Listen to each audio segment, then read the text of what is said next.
Y vamos ahora a pasar al tiempo donde Dios nos habla con su palabra. Quisiera pedirle que vaya en su Biblia conmigo al Evangelio según San Juan, el capítulo número 13. Vamos a leer desde el versículo 1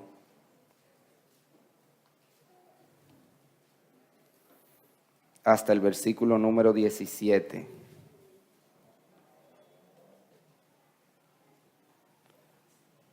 Evangelio según San Juan, capítulo 13, versículo 1 al 17. Dice la palabra de Dios: antes de la fiesta de la Pascua, sabiendo Jesús que su hora había llegado para que pasase de este mundo al Padre, como había amado a los suyos que estaban en el mundo, los amó hasta el fin.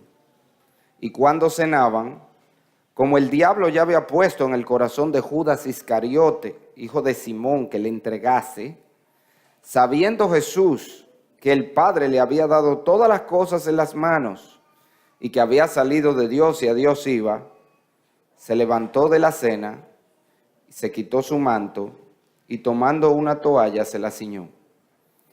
Luego puso agua en un lebrillo y comenzó a lavar los pies de los discípulos y enjugarlos con la toalla con que estaba ceñido. Entonces vino a Simón Pedro y Pedro le dijo: Señor, ¿tú me lavas los pies? Respondió Jesús y le dijo: lo que yo hago, tú no lo comprendes ahora, mas lo entenderás después. Pedro le dijo: no me lavarás los pies jamás. Jesús le respondió: si no te lavare, no tendrás parte conmigo. Le dijo Simón Pedro: Señor, no solo mis pies, sino también las manos y la cabeza. Jesús le dijo: el que está lavado no necesita sino lavarse los pies, pues está todo limpio, y vosotros limpios estáis, aunque no todos. Porque sabía quién le iba a entregar, por eso dijo: no estáis limpios todos. Así que después que les hubo lavado los pies, tomó su manto y volvió a la mesa. Y les dijo: ¿sabéis lo que os he hecho? Vosotros me llamáis maestro y señor, y decís bien, porque lo soy. Pues si yo, el Señor y el Maestro, he lavado vuestros pies, vosotros también debéis lavaros los pies los unos a los otros. Porque ejemplo os he dado, para que como yo os he hecho, vosotros también hagáis. De cierto os digo, el siervo no es mayor que su Señor, ni el enviado es mayor que el que le envió. Si sabéis estas cosas, bienaventurados seréis si las hiciereis. Podemos hablar de servicio, por supuesto, sin detenernos a considerar en el ejemplo supremo de servicio del siervo más grande que ha pisado esta tierra, que es nuestro Señor Jesucristo. El mismo Señor Jesucristo se identificó a sí mismo como siervo. En Marcos 10:45 él dijo: porque el Hijo del Hombre no vino para ser servido, sino para servir y para dar su vida en rescate por muchos. Y la verdad que es asombroso el ejemplo de servicio que el Señor nos dio. Piense que el Señor era el Hijo de Dios, Dios mismo, Dios en esencia y naturaleza. Y dice la Biblia, siendo en forma de Dios, no estimó el ser igual a Dios como cosa que aferrarse, sino que se despojó a sí mismo y tomó forma de siervo. El Dios que los ángeles le adoran día y noche.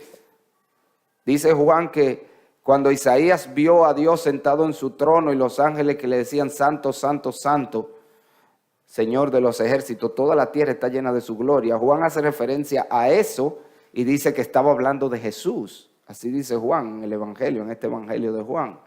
Jesucristo estaba desde la eternidad en su trono, los ángeles adorando. Sin embargo, él, que no necesitaba de nada, se vistió de siervo para venir a servir a la humanidad y la sirvió de todas las maneras posibles. Pero su mayor acto de servicio es el que el Señor presenta aquí en el versículo 45 de Marcos 10. Él dice que él vino a servir y a dar su vida en rescate por mucho. El mayor acto de servicio de Cristo fue, por supuesto, la cruz del Calvario. Allí fue donde él suplió nuestra mayor necesidad. ¿Usted se acuerda cómo definimos servicio ayer? Servicio es cuando nosotros usamos los recursos, los medios de gracia para servir, atender a las necesidades de otros. Bueno, Cristo vino a atender la mayor necesidad del hombre, que no es comida, que no es salud, que no es dinero, que no es tantas cosas que nosotros ponemos como primero en esta vida. Nuestra mayor necesidad es que necesitamos un Salvador, que estamos condenados por la eternidad. El Señor dice, ¿de qué le sirve al hombre si ganar el mundo entero y se pierde su alma? El Señor vino a atender la más grande necesidad, que era la necesidad de un Salvador, y lo hizo al morir en la cruz. Ese fue su mayor acto de servicio. Sin embargo, y por eso tengo que mencionarlo, ese es la cúspide del rol de siervo de Cristo, la cruz del Calvario. Sin embargo, toda su vida fue una vida de servicio. Y de manera especial, todo su ministerio se la pasó sirviendo gente, ayudando a la gente, ministrando a la gente, enseñando a la gente, atendiendo las necesidades de la gente. En sus enseñanzas le habló a sus discípulos de cómo el carácter de un cristiano debe ser el de un siervo. El más grande en el reino de los cielos es el que sirve a los demás. El grande no es el que manda, el grande es el que hace. El grande es el que está delante de los demás, guiándolos a servir. Ese fue siempre el ejemplo, ese fue siempre el mensaje del Señor a sus discípulos. Sin embargo, ellos no lo habían entendido. Usted está consciente que todavía en este momento, ya aquí en Juan 3, esta es la última noche. El Señor está a punto de ser entregado y morir. En pocas horas ya estaría en la cruz. Ellos no habían entendido el mensaje, que el cristianismo se trata de servicio. Que seguir a Cristo se trata no de ponerse un traje y exaltarse sobre los demás, sino de ponerse una toalla y servir. Ellos no lo habían entendido. Lucas, de hecho, nos dice en el capítulo 22 de Lucas que los discípulos en esa misma noche, mientras iban camino al aposento alto, venían discutiendo por el camino sobre cuál de ellos sería el mayor. ¿Usted está oyendo eso? Cristo tiene 3 años mostrándole que el mayor es el que más sirve, porque él era el mayor y servía a todos. Tiene 3 años enseñándole que en el reino de los cielos el mayor es el que sirve. Sin embargo, ellos venían discutiendo cuál era el más grande, cuál era el más importante. Y yo me imagino esa escena, yo me imagino eso porque es típico de la naturaleza humana. Yo me imagino cada uno sacando los mismos argumentos que nosotros vemos en la iglesia que la gente usa para exaltarse. Segurito estaba Pedro por ahí diciendo, espérese que aquí yo soy el más viejo, así que a mí hay que respetarme estos años, porque yo soy el mayor aquí. Tú ves, y él quería imponer su autoridad y que él era el jefe porque él era el mayor. Y teníamos a los hijos de Zebedeo por otro lado, imponiendo su autoridad porque ellos tenían el billete. Yo no sé si usted estaba consciente de eso. Dice que la mamá de los hijos de Zebedeo era una de las que principalmente sustentaba económicamente el ministerio del Señor. Típico de una iglesia, el hermano que da mucho, el que tiene cuarto, cree que él es el jefe, porque ven acá, ustedes saben que si yo me voy de aquí a esta iglesia se va a pique, porque yo sí que sostengo esto. Y así estaban seguros los hijos de Zebedeo, pero Mateo estaba por el otro lado. Señor, ustedes lo que saben es de bregar con peces y de camar peje. Aquí el que sabe de administración soy yo. Si alguien tiene que ser el jefe aquí soy yo, porque yo sí que tengo las capacidades y las habilidades.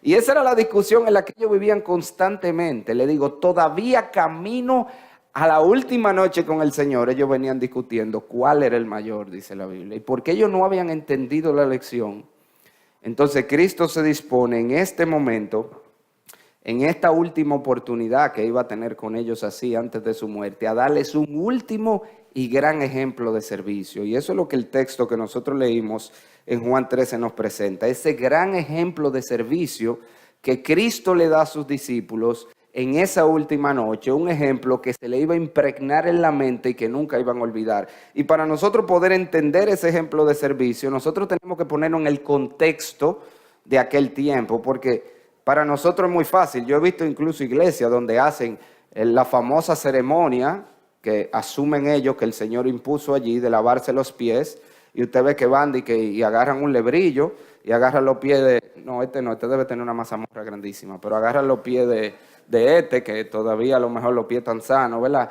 Bien bonitos no, mira, hasta él dice que están podridos los pies. Pero la idea es muy fácil en nuestro contexto, señor, y agarrar y lavarle los pies a cualquiera, pero ese no es el contexto en que estamos hablando.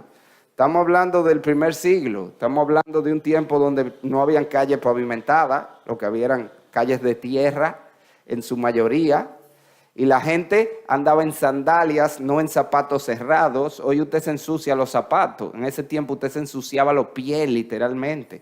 Porque usted andaba en sandalias en una calle llena de polvo y si había llovido llena de lodo y caminaban grandes distancias porque no había carro público, no había metro, no había teleférico, no había nada de eso. Todo era caminando por la calle llena de tierra. Generalmente donde quiera que usted se movía, cuando llegaba con los pies como una masita así, lleno de tierra y lleno de lodo y lleno, ya usted se lo imagina, ¿verdad? Así era como llegaba, así era como los discípulos entraron con los pies a aquel aposento alto.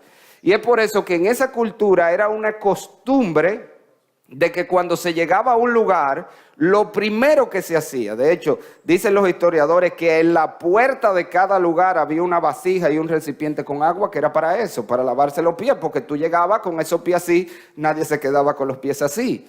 Y de hecho la costumbre era, y aquí es donde viene el ejemplo tremendo, la ilustración tremenda, que el siervo más bajo de una casa, generalmente había muchos sirvientes, el siervo de menor rango era que le tocaba venir a hacer ese trabajo. Cuando llegaba a visita, decirle siéntese aquí y lavarle los pies a esa persona. Pero si era un lugar donde no habían siervos, sino que era como en este caso un grupo de personas que llegaba a una casa que estaba vacía, como a ellos le prestaron esta casa para pasar la Pascua, entonces lo que se estilaba era que de la misma forma la persona de menor rango dentro de los que llegó, usualmente era el más joven, pero la persona de menor rango era que le tocaba entonces tomar la paila y el agua y lavar los pies a los otros. Pero aquí llegaron todos y nadie se le ocurrió hacerlo. ¿Por qué usted cree que a nadie se le ocurrió hacer eso? ¿Qué yo le dije que ellos venían haciendo por el camino? Discutiendo cuál era el más grande. ¿Qué sucedía si uno de ellos se le ocurría agarrar? Venga, vamos a lavarnos los pies. Mira, este no es el más grande. Ya estamos claros que este no es. Este es el más chiquito. Ya descalificamos uno para ser el más grande. Ellos ninguno querían identificarse como el más pequeño, como el menor. Y por eso ninguno agarró la paila. ¿Y qué hicieron? Empezaron todos a cenar con esos pies todos sucios, todo hediondo. Y es ahí donde el Señor le da este gran ejemplo de servicio y en medio de la cena se para y lava los pies de ellos.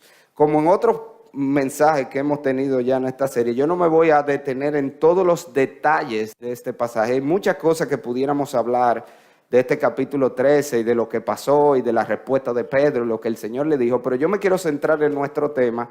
Y yo quiero sacar de aquí algunas enseñanzas, algunas verdades sobre el servicio que el Señor nos enseña por medio de su ejemplo de servicio en esta noche. Eso es que yo me voy a limitar. Y específicamente yo le voy a dar 7 lecciones sobre el servicio que nosotros vemos en base a lo que Jesús hizo aquí cuando nosotros lo tomamos en todo su contexto, para que nosotros examinemos nuestra vida, a ver si somos siervos, si estamos siguiendo el ejemplo de servicio de Cristo. Y la primera lección, le dije que son 7, la primera de ellas es que el verdadero siervo está dispuesto a servir, no importa la circunstancia por la que está pasando en su vida. Yo no sé si a usted le llama la atención cómo es que Juan comienza el versículo 1. Juan pone este gran ejemplo de servicio del Señor en este contexto. Antes de la fiesta de la Pascua, sabiendo Jesús que su hora había llegado para que pasase de este mundo al Padre, ... se levantó de la mesa y lavó los pies de los discípulos. ¿Usted está entendiendo lo que está pasando? Jesucristo está a horas, literalmente, horas de morir la muerte más terrible que podía morir un ser humano. Señores, la muerte de cruz era considerado aún desde ese tiempo algo inhumano. Era la muerte más atroz, más terrible que se le podía hacer a un ser humano. Por eso se le dedicaba a los peores delincuentes. Jesucristo está a minutos de morir esa muerte terrible.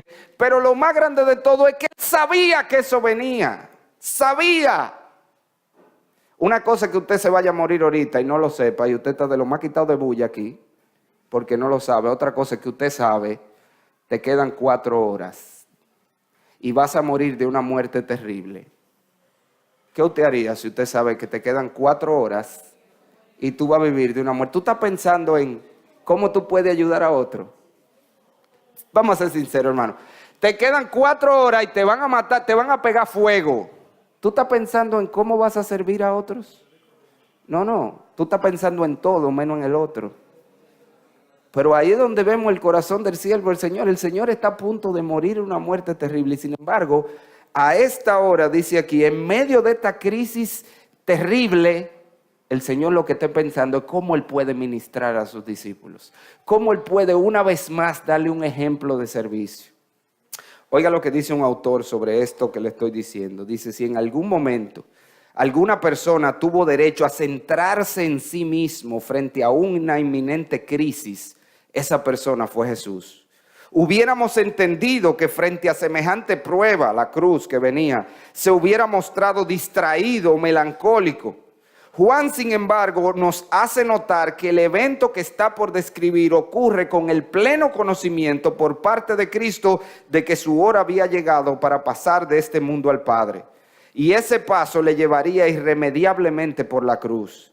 En este momento crucial de su vida, Cristo continuó pensando en sus discípulos y no permitió que sus luchas personales lo distrajeran del compromiso de amarlos en todo momento y servirles en toda circunstancia. La lección que nos deja su ejemplo es clara.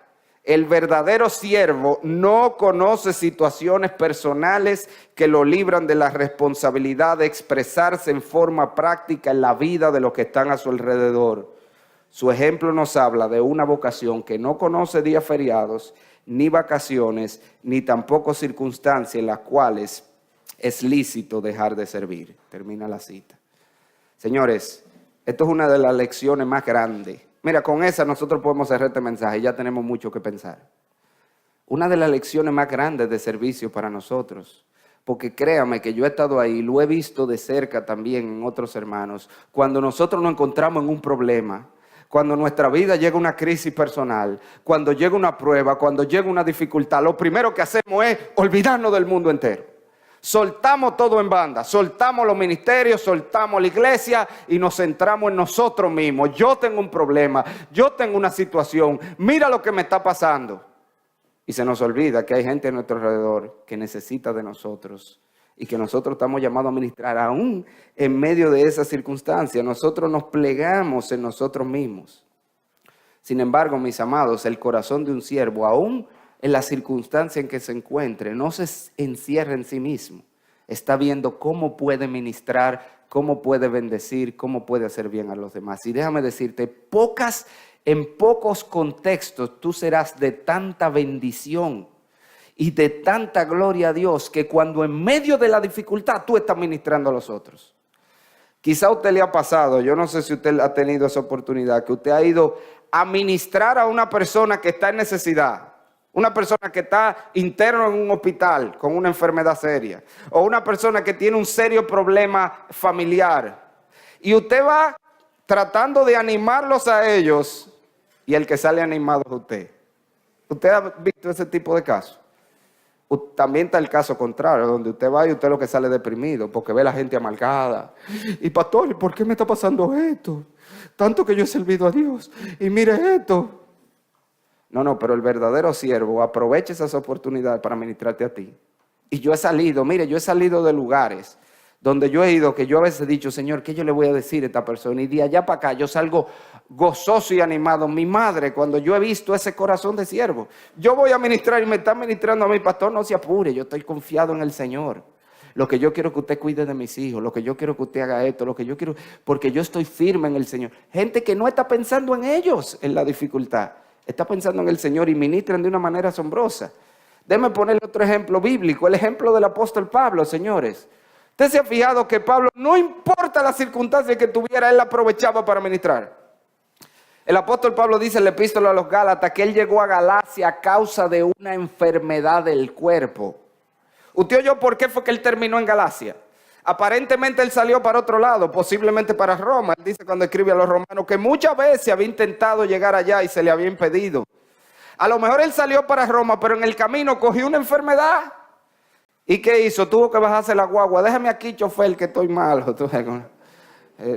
Qué fuerte esa. Tú vas en una guagua y tiene un dolor de estómago fuertísimo. Duro esa situación. No sabemos lo que Pablo tenía, pero él dice que se paró en Galacia por una enfermedad. ¿Y qué hizo? Bueno, como yo estoy enfermo, déjame acotarme aquí con un suero. No, Pablo plantó una iglesia en Galacia. Llegó enfermo y lo que hizo fue comenzar a predicar el evangelio y plantó una iglesia. Señores, a Pablo lo metían preso en una cárcel, lo metieron preso en Roma. ¿Y tú sabes lo que él hizo en Roma? Amargarse, aquí estoy yo preso, tanto que he servido al Señor y mírame, no. ¿Tú sabes lo que hizo Pablo en la cárcel? El primer ministerio carcelario lo formó Pablo. ¿Te has visto que hoy dice que el ministerio carcelario de Najayo y el ministerio carcelario, el primer ministerio de la cárcel lo formó Pablo cuando estaba preso? Pablo era un hombre que no importa la circunstancia que estuviera pasando, no importa por lo que estuvieras pasando en su vida, él aprovechaba toda oportunidad para ministrar a otro. Ese es el corazón de un siervo. Y nosotros, en la gracia de Dios, hemos visto casos así tremendos. Miren, en nuestra iglesia, nosotros hemos tenido 2 hermanos, ambos plantando iglesia, uno en Juan Tomás La Victoria, que estamos levantando una iglesia ahora, el otro en Los Bruján, una comunidad de San Cristóbal. Al de San Cristóbal, a él le diagnosticaron cáncer en medio del proceso de levantar esa iglesia. El de Juan Tomás, a la esposa le diagnosticaron un cáncer en medio del proceso de levantar iglesia. ¿Y qué usted cree que ellos hicieron? La mayoría, señores, porque yo lo he visto de la gente, lo que hubiera hecho de una vez decir, bueno, pues nada, busquen otra gente que siga haciendo esta obra, porque ya usted ve, ya, con este problema que tenemos, ¿no? Vaya a verlo, ahí están fajados. Sí, ellos buscaron todos los recursos que podían, todos los tratamientos que han podido y están batallando con la gracia de Dios la enfermedad. Pero hoy están fajados sirviendo y han sido una bendición y han animado y han motivado a muchos al servicio, que ven el ejemplo y esta gente le diagnostican un cáncer y siguen haciendo la obra. Ese es el corazón de un siervo. Y eso anima a los otros, como dice Pablo a los filipenses, que el hecho de él estar sirviendo en la cárcel lo que había hecho animar a otros. Pero si Pablo preso puede servir, ¿cuánto más nosotros que estamos libres? Así que el verdadero siervo sirve, no importa la circunstancia por la que está pasando en su vida. Segunda lección que nosotros aprendemos de este servicio del Señor aquí es que el verdadero siervo no discrimina en su servicio. Fíjese que Juan sigue diciendo en el versículo 2, y cuando cenaban, como el diablo ya había puesto en el corazón de Judas Iscariote, hijo de Simón, que le entregase. Y en el versículo número 11 dice, porque sabía quién le iba a entregar, por eso dijo, no estáis limpios todos. ¿Y usted sabe cuál es la idea? Otra vez, Jesús sabía que entre los 12 había un traidor. Jesús sabía que uno de ellos le iba a causar mucho dolor en unas horas, que uno de ellos lo iba a traicionar. Y sin embargo, Juan nos dice aquí que él se puso la toalla y comenzó a lavar los pies de los discípulos. Y usted vio donde dice, y cuando llegó a Judas lo brincó. Dice ahí, ¿usted ve qué dice eso? No dice, comenzó a lavar los pies de los 12. Usted sabe que el Señor le lavó los pies a Judas. A Judas, el que lo traicionó, el que hizo que lo mataran y lo clavaran en la cruz. Él le lavó los pies. El verdadero siervo no discrimina a quién va a servir. Y nosotros comentábamos eso ayer, en el día de ayer, pero quiero reiterarlo porque aquí está otra vez.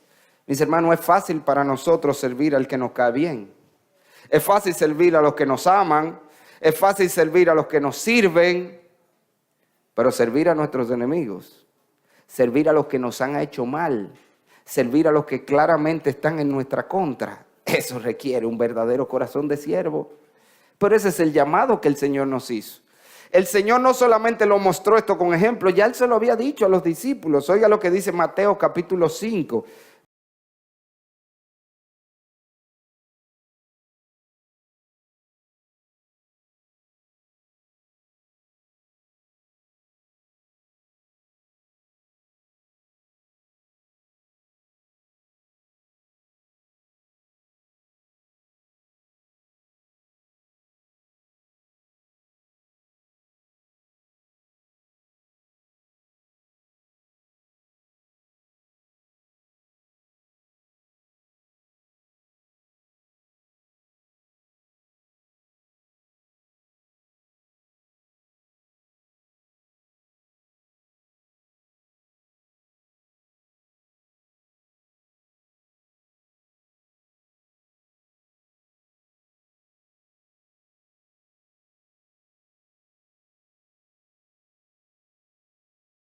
Versículo 44, amad a vuestros enemigos, bendecid a los que os maldicen, haced bien a los que os odian y orad por los que os ultrajan y persiguen, para que seáis hijos de vuestro Padre que está en los cielos, que hace salir su sol sobre malos y buenos y hace llover sobre justos e injustos. Ese es el mandato.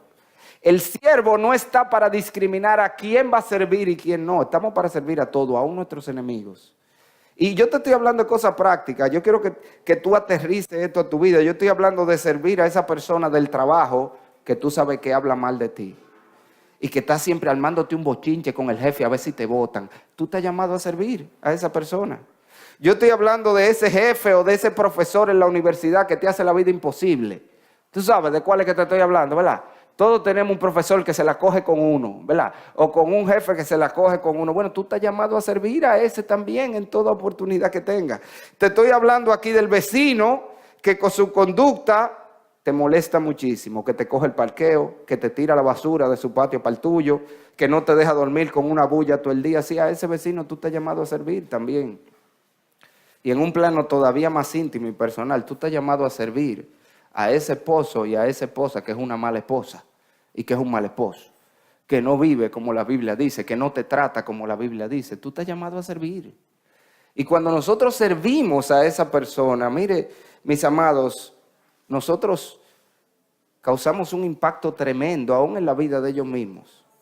Y déjeme poner una nota aquí importante, porque esto sobre todo es importante para los líderes de la iglesia. Yo siempre aprovecho la oportunidad para tirarle la chinita a Tommy, al Pidio y los demás ancianos que están aquí, porque yo sé lo difícil que es servir a esos hermanos. Mire, uno tiene gente en la iglesia que la verdad que, compadre, si a uno lo pusieran a elegir las ovejas que uno quiere, hace rato que no estuvieran en la iglesia.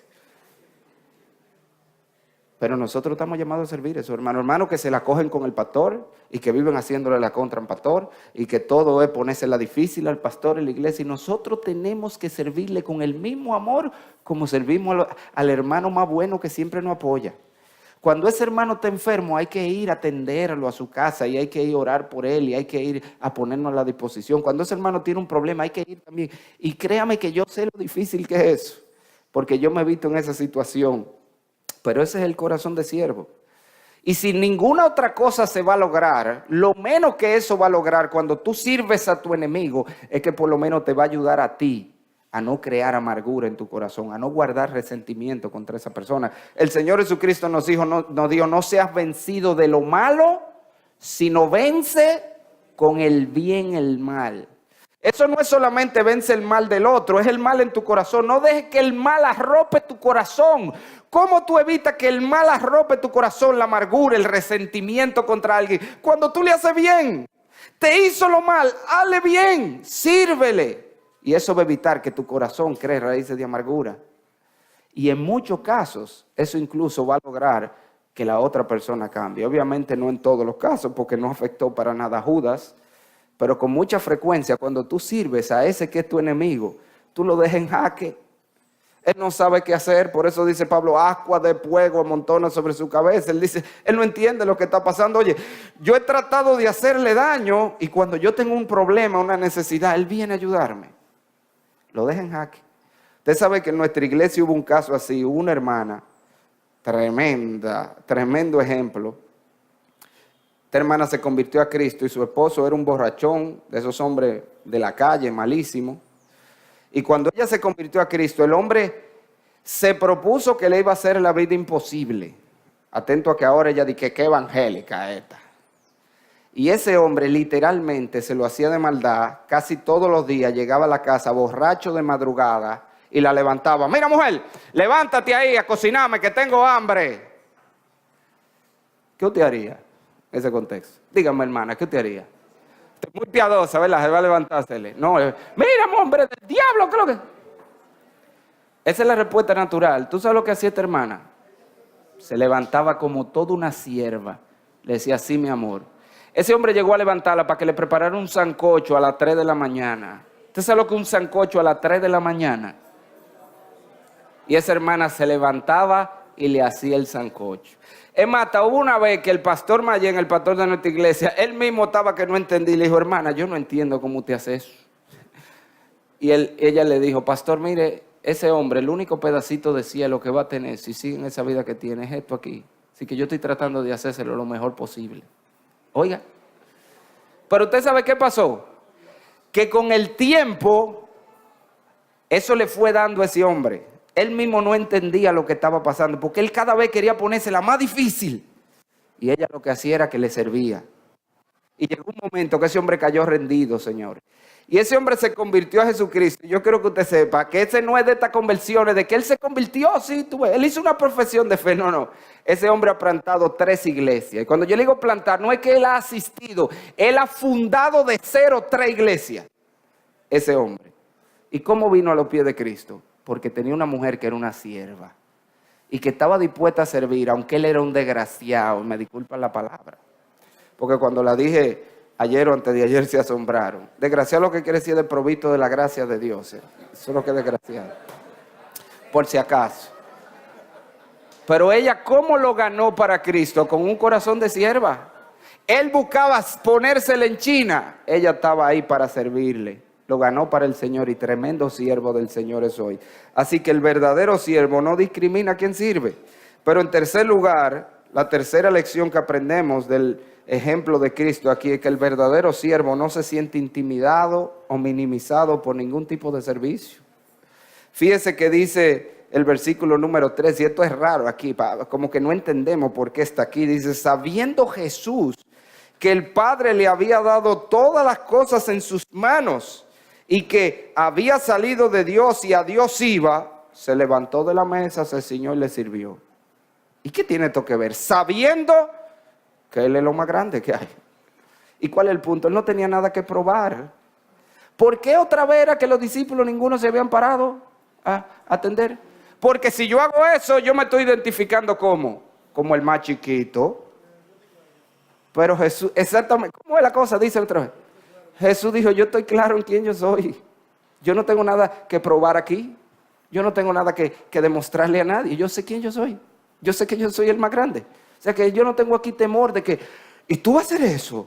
Porque mire que eso pasa mucho en la iglesia. Hay trabajos que la gente no lo hace porque eso es rebajarse, hacer eso. ¿Cómo? Pastor, ¿que usted quiere que hagamos qué? Cuando uno le dice, hermano, mire, hermano, vamos a ir a una actividad misionera, posiblemente tengamos que dormir en el piso, en lo que aparezca. ¿Qué? ¿Dormir en el piso? Exacto, yo. Exacto. Yo tengo una cama muy cómoda en mi casa para yo dormir en el piso. A mí me gusta un libro. Si usted quiere confrontarse con su llamado de siervo, yo le voy a recomendar un libro de Watchman Nee, un libro bastante viejito, pero mira, contundente. Se llama El carácter del siervo de Dios. Cuando usted lee ese libro, Watchman Nee te dice, si tú no estás dispuesto a dormir en el lodo por servir a Cristo, usted no es un siervo de Cristo, dice él. No hay ningún trabajo que sea muy humillante. No hay ninguna labor que sea demasiado baja para el siervo de Cristo. Está dispuesto a hacer lo que sea. ¿Por qué? Porque el siervo de Cristo no tiene nada que probar. Él no se siente minimizado por hacer cualquier cosa. Y créame, se lo estoy diciendo, hay trabajo en la iglesia que nadie lo quiere hacer. Porque ¿quién se va a rebajar a eso? No, eso no es rebajarse, eso es subirse. Porque el Señor dijo que el más grande en el reino de los cielos es el que más sirve, el que más se rebaja para servir a los otros. Y ese es el ejemplo de Cristo. Él era el más grande. ¿Y qué hizo? Se puso en la posición del más bajito. El verdadero siervo del Señor no se siente intimidado por ningún tipo de servicio, no se siente minimizado. Pero la cuarta lección que aprendemos de la obra de Cristo es que el verdadero siervo de Dios sirve cuando se necesita, no cuando es cómodo o cuando es conveniente. Usted está viendo en qué contexto fue que el Señor se paró a servir. Dice, y cuando cenaban y se levantó de la cena. Era en el medio de comer que estaban. Todos estaban comiendo, pero ninguno se aguantaba los pies. Primero por lo que le dije, por la molestia grandísima como venían con esos pies todos sucios, todo enlodado. Usted ha tenido lodo pegado, seco. Eso molesta muchísimo. Ellos todos estaban con la incomodidad, pero no solamente la incomodidad que cada uno tenía por su propio pie. Yo no sé si usted sabe que ellos no tenían mesa como esta. Eso se inventó en la Edad Media, mesa levantada. Ellos comían en el piso, acostados, recostados. Eso quiere decir que ellos comían con los pies uno al lado de otro, a la misma altura de ellos. Ellos toditos se estaban viendo esos pies todos asquerosos y llenos de cicote. Y todos tenían la molestia y todos tenían la incomodidad. Pero ninguno se iba a parar de la mesa. No lo habían hecho antes y menos ahora que estamos comiendo. Señor, ¿usted sabe lo que es pararse de la mesa cuando uno está comiendo? A veces se come uno los fritos sin sal, nada más para no pararse a buscar la sal. Porque cuando tú estás fajado comiendo ahí, tú, oye, un chinchín de sal, peto frito, un cachucito, y el cachú allí, pero tú no te paras a buscarlo, porque ¿quién se va a parar? Tú estás comiendo. Pero ¿qué hizo el Señor? En medio de la cena, todos desesperados por resolver el problema de los pies, él en medio de la cena paró su cena, se puso la toalla, limpió los pies, y usted vio que volvió y se sentó, él no había acabado de cenar. De hecho, ahí es donde viene la institución de la cena. El Señor no había acabado de cenar. Él detuvo su cena para servir a otros. Y eso es lo que hace el verdadero siervo. Él sirve cuando se necesita, no cuando es cómodo, no cuando es conveniente. Y déjenme decirles, mis amados, la mayoría de las oportunidades de servir no van a surgir cuando tú estás, ok, hoy estoy listo para servir, que aparezca el primer episodio. No, no es así. Te van a agarrar cuando tú menos lo estés esperando. Ese día que tú habías planificado, hoy yo voy a dormir todo el día. Y te llama un hermano, ay, que tengo esta situación. Ese día que tú habías planificado irte para la playa, o irte a jugar basquetbol. Y ahí aparece la situación donde tú debes de servir. Es así que van a hacer la mayoría.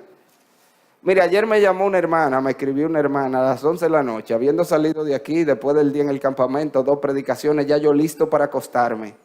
Pastor, tengo esta situación. Lo primero que me vino a la mente fue decirle, ay hermana, hablamos mañana. No, pero es que ella necesitaba a esa hora la ayuda. Ella no necesitaba la ayuda hoy, era anoche que ella necesitaba dirección y guía. Y el siervo del Señor, créame, lo que pasó por mi corazón fue decirle, hermana, mañana hablamos. Hasta que, es que el Señor le encanta. Cuando yo estoy preparando y que mensaje para predicar, el Señor me dice, vamos a ver si es verdad. Y le encanta ponerme a prueba. Yo me acordé de esto. Es que el siervo no sirve cuando es cómodo para él. O cuando él está listo para servir. No, él sirve cuando la necesidad aparece. Y yo me puse a ministrar a la hermana. Y eso es lo que el Señor nos llama a hacer como siervo. Y ese era el ejemplo siempre de Cristo. No es nada más aquí que él se paró de comer, dejó de comer para servir. Usted no ha visto los evangelios. Cuando Cristo se encuentra con la samaritana, dice que él venía cansado del camino y con sed, y sin embargo, ¿qué hizo? Aprovechó para ministrar. Y después vienen los discípulos con la comida. Ellos fueron a comprar un picapollo donde unos chinos que había por ahí, y vinieron con los picapollos. Señor, aquí tenemos el picapollo. Y el Señor le dijo, espérate, mi hijo, que ahora es hora de trabajar. Pero no hemos comido, Señor. Sí, pero mira la oportunidad que se abrió. Y el Señor dejó de comer para servir. Mi comida, ¿qué fue lo que él dijo? Es que haga la voluntad de mi Padre, que sirva. Nosotros lo vemos en otro momento. Dice que el Señor se había pasado todo el día sirviendo con sus discípulos. Y al llegar la noche le dijo, vámonos a un lugar tranquilo a descansar. Y cogieron un carrito público, pero la gente vio la ruta. Esa es la ruta tal, es para tal sitio que van y allá lo esperaron, dice la Biblia. Y cuando el Señor se apió del carrito, allá estaba la misma multitud otra vez. Que fueron en el metro, que más rápido. Y allá estaban. ¿Y qué hizo el Señor? Bueno, señores, miren, ya nosotros servimos mucho hoy. Venga mañana abre otra vez el ministerio. No, usted lo puede leer después, Marcos 6. El Señor se había retirado con ellos a descansar, pero llegó la multitud antes que él y lo esperó. ¿Y qué él dijo? Le sirvió otra vez, volvió a servirle. El siervo no sirve cuando es cómodo, o cuando es conveniente, o cuando él desea, o cuando él se siente con ánimo. No, el siervo sirve cuando está la necesidad. Cuando aparece la oportunidad y la necesidad de servir. En quinto lugar, la quinta lección que aprendemos del ejemplo del Señor aquí es que el siervo está dispuesto a servir en lo grande y en lo pequeño. Usted se ha dado cuenta que el Señor hizo este acto de servicio en un contexto puramente doméstico. Aquí nada más estaban los 12. Este era el Señor que sí te servía a las multitudes. Y alimentó 5,000 y sanaba a muchos y enseñaba a grandes multitudes. Pero él no tenía problema también en ministrar a un grupito chiquito. En ministrar a 12 en un cuarto donde nadie lo está viendo. ¿Y por qué te estoy haciendo ese énfasis? Porque con frecuencia nosotros somos muy dados o más dados a servir en los contextos grandes. En medio de una gran crisis. El muchacho está enfermo y tú sales en medio de una tormenta y tú te imaginas, porque eso es hasta poético, tú te imaginas como un superhéroe. No te preocupes, mijo, yo voy a buscarte la medicina. Y sales, ¡guau!, en medio de la tormenta y llega mojadito, mírala aquí, ¡guau!, tú ves. Porque esos son los escenarios que a nosotros nos gusta servir, donde las cosas son grandes, llamativas, donde hay una gran multitud, donde vamos en el campamento. Cuente conmigo, pastor, todo el mundo se involucra a servir en el campamento, porque es el campamento. Y en lo oculto de la iglesia de la semana, donde nada más hay un grupito. Yo he oído gente que dice, no, pastor, la realidad, uno va y le dice, hermano, ¿y qué? No te veo involucrado en el servicio de la obra. No, pastor, usted sabe que usted puede contar conmigo. A la hora de la verdad usted puede contar conmigo. ¿Cuál es la hora de la verdad, mi hermano? ¿Cuál es la hora de la verdad? La hora de la verdad es cuando se necesita servicio, o es de tú que determina, o es cuando vienen las grandes actividades, la megaconferencia. Esa es la hora de la verdad. No, la hora de la verdad es cada vez que hay que servir, es cada vez que hay un culto en la iglesia. Pero como les dije, nosotros somos muy dados a servir en lo grande. Cuando es una gran actividad, cuando hay una gran crisis, cuando es una gran hazaña, porque eso llama la atención. Porque eso nos hace sentirnos, wow, que somos los grandes siervos, ¿no? Pero el gran siervo es el que sirve en los chiquitos también. El gran siervo es el que sirve cuando hay 2 y cuando hay 50. El gran siervo es el que sirve para la actividad ordinaria que para la actividad extraordinaria. Ese es el gran siervo. El que sirve en lo grande y en lo pequeño. En los momentos muy importantes y en los momentos que parecen sin importancia.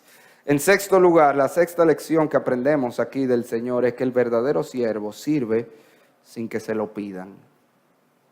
Usted vio que el Señor esperó que alguno dijera, entonces nadie va a lavar los pies aquí. No, nadie dijo nada. Todos estaban con la incomodidad, todos con la molestia. ¿Y qué hizo el Señor? Él fue y resolvió el problema. Hay un problema, hay una necesidad. Él no esperó que le dijeran, mira, ¿quién lo va a hacer? ¿Alguien pudiera? No, Él vio la necesidad y lo hizo. Y eso es sumamente importante porque el verdadero siervo no espera que le pidan la ayuda. Él está atento. Ese es el corazón del siervo. Él está atento a cuando hay una necesidad, suplir esa necesidad. Oiga lo que dice un autor sobre eso que le estoy diciendo. Dice, el paso necesario antes de realizar un acto de servicio hacia el prójimo es identificar la necesidad del otro. Cuando éramos niños era necesario que nuestros mayores no solamente nos indicaran dónde existía una necesidad de servicio, sino que también nos obligaran a realizarla, porque nuestra perspectiva de la vida no incluía conciencia de servicio. Algunas personas pasan más allá de esta etapa y en adulto entra lo que le llama la etapa 2 de la persona crecer en servicio. En esa etapa no necesitamos que se nos presione para hacerlo. Simplemente nos dicen que hay una necesidad y la suplimos. Pero los que han avanzado hacia un mayor grado de madurez, este es el nivel 3, responden con gozo frente a la invitación de servir al prójimo, perdón, ese es el 2 todavía, porque han entendido que este es uno de los privilegios que Dios le ha concedido. Sin embargo, existe un tercer nivel de servicio. Este nivel no hace falta que otros nos indiquen las oportunidades de servir, ni tampoco que nos inviten a hacerlo. En este nivel vemos la necesidad del servicio antes que nos lo digan. Cuando transitamos por lugares donde desarrollamos nuestra vida cotidiana, estamos atentos a las oportunidades que se nos presentan en cada lugar. Cristo vio la necesidad de lavar los pies e hizo algo al respecto. No esperó que se pidiera que lo hicieran. Y mi hermano, yo te estoy diciendo otra vez, estas son cosas sumamente prácticas, porque las necesidades siempre están alrededor nuestro. La cosa es que nosotros o no la vemos o nos hacemos lo loco. Tenemos que esperar que alguien nos diga que se necesita algo. Yo te voy a poner ejemplo concreto. Tú sabes que el hermano tiene 2 meses sin trabajo. Tú necesitas que el hermano te diga que no tiene para comer, para que tú lo ayudes, para que tú te aparezcas ya con 10 libras de arroz y le diga, hermano, mire para qué cocina. Hay que esperar que el hermano grite y diga, señores, me estoy muriendo de hambre. Tú no sabes que tiene 2 meses sin trabajar. Tú necesitas que el hermano que va saliendo de la iglesia a pie y tú le pasas por el lado, por el carro, te haga señas. ¡Ey, deme una bola, hermano! Tiene él que pararte para que tú le des la bola. Tú no lo estás viendo a pie. Tú necesitas que la hermana que tiene 2 días con fiebre acostada en su cama te diga que no tiene quien la ayude en la casa con los niños y con los oficios. Hay que decírtelo. Tú no sabes que tiene 2 días acostada con fiebre, la hermana. Hermano, usted entiende lo que yo le estoy diciendo. El verdadero siervo no espera que le digan. Él ve la necesidad. Él dice, aquí hay una necesidad, yo soy un siervo, el Señor me llamó a servir, vamos a suplirla. Y eso es lo que el Señor está haciendo aquí. Él no esperó que nadie pidiera. Había una necesidad, vamos a suplirla, sin que nadie se lo solicitara. En sexto y último lugar, nosotros aprendemos de esta historia que el verdadero servicio se expresa con acciones y no con palabras. ¿Y cuál es la idea? Fíjese que aquí dice que Cristo se levantó de la mesa, se quitó el manto, se ciñó la toalla, tomó agua y comenzó a lavar los pies de los discípulos. En ningún momento Él anunció que iba a hacer esto. Atiendan ahora. Miren aquí lo que yo voy a hacer. En ningún momento Él propuso, señores, yo entiendo que debemos resolver este problema de los pies. Vamos a hacer una estrategia para resolver el problema de los pies hediondos que tenemos, porque aquí esto nadie lo aguanta. No, Él resolvió. ¿Usted entiende lo que le estoy diciendo? Hay mucha gente en la iglesia que lo que le gusta es hablar de los problemas. En esta iglesia hay que hacer tal cosa, porque en esta iglesia está pasando esto. Aquí alguien debería hacer. Hermano, ¿qué resuelves tú hablando? Lo que tú causes más problemas. Y causa discordia y causa líos en la iglesia. El siervo no habla de los problemas, resuelve los problemas. Eso es lo que tú tienes que... ¿Tú ves un problema en la iglesia? Sí, todas las iglesias, agarre la Biblia. No hay una iglesia en la Biblia que no tuviera problemas. Una, por un sencillo problema. ¿Usted sabe de qué está llena la iglesia? De pecadores.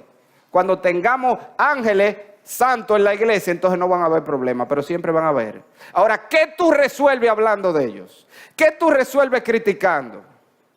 O hay algunos que son ellos son los mejores, porque ellos siempre tienen una estrategia de cómo se va a resolver, pero es para que la haga otro. Yo entiendo que lo que deben hacer en esta iglesia es esto, esto y esto. Muy bien, hermano, allá en Convertido a Cristo tenemos una política. Si tú entiendes lo que hay que hacer, bienvenido, hermano, hágalo. Tan sencillo como eso. Allá nadie puede hacer una propuesta para que otro haga.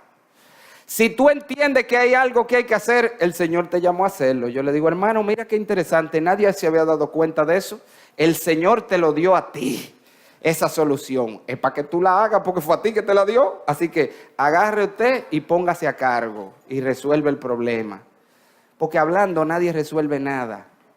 El siervo no habla de lo que va a hacer, ni de lo que hay que hacer, ni de lo que se tiene que hacer. El siervo hace lo que hay que hacer. Ese es el verdadero corazón de siervo. En conclusión, nosotros vemos aquí 7 lecciones. Pudiéramos, como le dije, hablar de muchas cosas más en esa historia que Juan nos da aquí, pero hay 7 grandes enseñanzas, a lo menos estas 7, de lo que es un verdadero siervo, el ejemplo de un gran siervo. Se la voy a repetir otra vez. El verdadero siervo está dispuesto a servir, no importa lo que esté pasando en su vida. Aunque se le esté cayendo el mundo arriba, él siempre busca cómo ministrar a otro. El verdadero siervo no discrimina en su servicio, él sirve a todo el mundo, aún a sus enemigos. El verdadero siervo no se siente intimidado o minimizado por ningún tipo de servicio. Nada es demasiado bajo para él hacer. El verdadero siervo sirve cuando se necesita, no cuando es conveniente, no cuando él se siente. El verdadero siervo está dispuesto a servir en lo grande y en lo pequeño. El verdadero siervo sirve sin esperar que se lo pidan. Y el verdadero siervo sirve con acciones, no hablando de lo que va a hacer. Quiero terminar, si usted mira en el texto, versículo 13, vaya conmigo, Juan 13, versículo 13. Mire cómo el Señor cierra, luego de dar este gran ejemplo de servicio a sus discípulos, Él cierra con estas palabras. Dice, vosotros me llamáis maestro y Señor, y decís bien, porque lo soy. Pues si yo, el Señor y el Maestro, he lavado vuestros pies, vosotros también debéis lavaros los pies los unos a los otros. Porque ejemplo os he dado, para que como yo os he hecho, vosotros también hagáis. De cierto os digo, el siervo no es mayor que su Señor, ni el enviado mayor que el que lo envió. Si sabéis estas cosas, bienaventurados seréis si las hiciereis. Fíjese que el Señor dice aquí que Él nos dejó un ejemplo. Esto no fue un acto para imitar. Yo respeto esas iglesias que tienen la ceremonia del lavamiento de pie, que como yo le dije hoy es muy fácil. lavarle los pies, salvo algunos. Ya dejamos claro que a este y a este no se lo lave, porque va a encontrar una cosa rara. Pero la idea es que es muy fácil hoy hacer de que una ceremonia de lavamiento de pies. Pero lo que el Señor está enseñándonos allí no es un acto para imitar, es un ejemplo a seguir. Es que sigamos ese ejemplo del servicio que, como vimos hoy, Él nos dio. Ahora, lo que yo quiero enfatizar es que el Señor nos hace una promesa en ese versículo 17. Si sabéis estas cosas, bienaventurados seréis si las hiciereis. Bienaventurado, dichoso, feliz. El Señor está diciendo, porque cuando uno oye todo esto, yo me imagino después de ese sermón de ayer, y esto que estamos viendo hoy, uno dice, bueno, pero como que está complicado esto del servicio. Y créame que esta noche se va a complicar más. Créame que se va a complicar más esta noche. Y uno dice, pero está como fuerte. El Señor te está diciendo, hermano, que aunque tú no lo creas, una vida dedicada al servicio de esta manera, este servicio abnegado, entregado, completo, esa es la vida que te va a hacer feliz. Porque nosotros fuimos creados como Dios para ser felices al dar. El Señor lo dijo, más bienaventurado es dar que recibir. Fíjate que tu momento de más dicha y más gozo en tu vida no son cuando tú has recibido algo, es cuando tú has hecho algo grande por otros. Uno se siente, wow, como fuera de este mundo. Porque así como Dios nos diseñó, y es lo que el Señor nos está diciendo, hermano, cuando tú te entregas a una vida de servicio, aunque parezca contraproducente, esa vida de servicio donde tú vas menguando para hacer bien a otro, esa es la vida que va a redundar en el mayor gozo. Esa es la vida más dichosa, esa es la vida más feliz, esa es la vida más bienaventurada que tú vas a tener. Pero eso es un acto de fe. Por eso es que la vida cristiana es por fe. Porque tú tienes que creerle a Dios, que Dios te dice que tú, oye lo que yo te estoy diciendo, que Dios te dice que tú vas a ser más feliz cancelando ese viaje a la playa para ir a atender a la necesidad que apareció de un hermano que en la playa. La pregunta es, ¿tú le crees al Señor? Porque eso es lo que Él te está diciendo. Tú vas a ser más feliz cuando tú sirves que cuando tú buscas tu propia comodidad. Que el Señor nos dé gracia. Y no quiero terminar sin unas palabras a cualquiera que pueda estar aquí sin Cristo. Esta historia es una parábola. Yo no sé si usted se fijó de la obra de Cristo. Él dejó su trono, se vistió de siervo, atendió nuestra mayor necesidad al morir en la cruz y luego se vistió otra vez de gloria y subió a los cielos. Él lo ilustró allí. Por eso es que le dice a Pedro, si no te lavo no tendrás parte conmigo, porque eso que él estaba haciendo era a la vez una ilustración de su despojo, tomar forma de siervo, salvar al hombre para volver a tomar su lugar en los cielos. El mayor acto de servicio de Cristo, termino como comencé, fue la cruz de Cristo. Y lo primero y lo más importante que tú necesitas es recibir a ese Salvador. Y cuando tú le recibes a Él y eres salvo por su sangre que te lava de toda inmundicia, entonces tú vienes a ser un siervo.